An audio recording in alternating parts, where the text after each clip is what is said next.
Hello everyone, स्वागत है आपका अपने यूट्यूब चैनल आरजे क्लासेस के अंदर। और हम यहाँ पॉलिटी का टॉपिक जो कि हमने कल स्टार्ट किया था, राज्य के नीति निर्देशक तत्व, उनके बारे में जाना। तो अगर आपने वो वीडियो नहीं देखी है तो ऊपर आई बटन में वो आपको वीडियो मिल जाएगी। आज हम देखेंगे कि नीति निर्देशक तत्व की विशेषताएं क्या क्या हैं। तो चलिए स्टार्ट करते हैं। देखिए, अगर हम इनकी विशेषताओं की बात करें तो राज्य के नीति निर्देशक तत्व से स्पष्ट होता है कि जैसे कि मैंने आपको कल बताया था कि नीतियाँ, कानून और प्रभाव उस समय जब राज्य इसका ध्यान रखेगा और संवैधानिक निर्देश कार्यपालिका प्रशासन के मामलों में राज्य को देगा।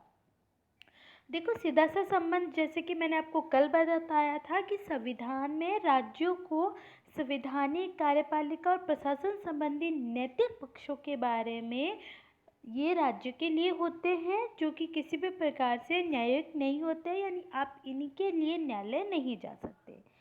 नेक्स्ट हम बात करें इसका सेकंड टॉपिक कि निर्देशक तत्वों की प्रकृति न्यायोचित नहीं है। इनका हनन होने पर न्यायालय द्वारा इन्हें लागू नहीं किया जा सकता, अतः सरकार यानी केंद्र, राज्य और स्थानीय इन्हें लागू करने के लिए बाध्य नहीं होगी। किसी भी कीमत पर आप इन्हें न्यायालय नहीं लेके जा सकते, ना ही इनमें लिखी हुई चीज़ों को आप लागू करवा सकते हैं। तो ये सिर्फ नैतिक आधार पर होती है राज्य और केंद्र स्थानीय शासन के। थर्ड पॉइंट की बात करें तो राज्य के नीति निर्देशक जो तत्व है उनका उद्देश्य लोक कल्याणकारी राज्य की स्थापना करना है। आप ये याद रखिएगा क्योंकि ऐसा क्वेश्चन बहुत बार आ रखा है कि नीति निर्देशक तत्व का उद्देश्य क्या है। तो ये आपको मिल जाएगा लोक कल्याणकारी राज्य, यानी लोक कल्याणकारी राज्य की स्थापना करना ही नीति निर्देशक का उद्देश्य है। ये संविधान की प्रस्तावना में उदित सामाजिक, आर्थिक और राजनीतिक न्याय, स्वतंत्रता, समानता और बंधुत्व की भावना पर आधारित होते हैं। देखिए, संविधान की प्रस्तावना जब हमने कंप्लीट की थी तो सामाजिक, आर्थिक, राजनीतिक, स्वतंत्रता, समानता, बंधुत्व ये सभी हमने पढ़े थे।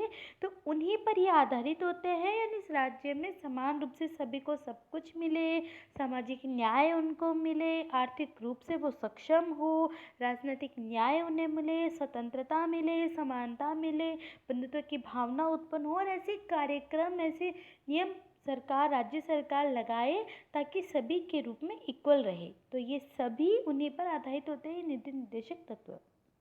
देखिए, जनता के हित और आर्थिक लोकतंत्र की स्थापना के लिए नीति निर्देशक तत्वों को यथास्थिति या यथाशक्ति क्रियान्वित करने राज्य का कर्तव्य है।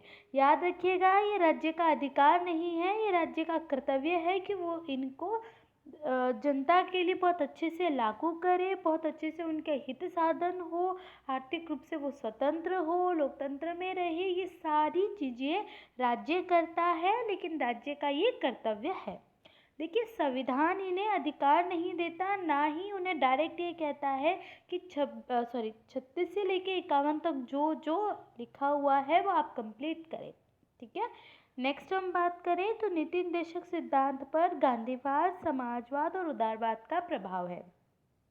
याद रखिएगा, ये बहुत अच्छे से आपको समझा दिया गया है कि किस किस का प्रभाव है। ऐसा क्वेश्चन आता है तो ये गांधीवाद का, समाजवाद का और उदारवाद तीनों का मिक्सअप प्रभाव जो है वो नीति निर्देशक तत्वों पर पड़ता है। इसके द्वारा आर्थिक लोकतंत्र की स्थापना की जाती है, यानी अर्थतंत्र की स्थापना की जाती है। इसको लागू करने का दायित्व राज्य सरकार के पास होता है, यानी नीति निर्देशक तत्व में जो भी लिखा गया है उसको लागू करने का दायित्व सिर्फ और सिर्फ राज्य सरकार के पास होता है, और राज्य सरकार ही इनको लागू करता है।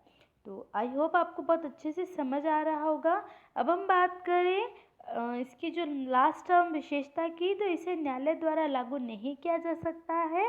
देखिए, न्यायालय इन्हें लागू नहीं कर सकता, ना ही इसमें किसी प्रकार की बाध्य शक्ति है, ना ही केंद्र, राज्य, स्थानीय सरकार इनके लिए ये कर्तव्य के रूप में होते हैं, जो कि संविधान की समानता, लोकतंत्र, बंधुत्व इनकी भावनाओं पर आधारित होते हैं।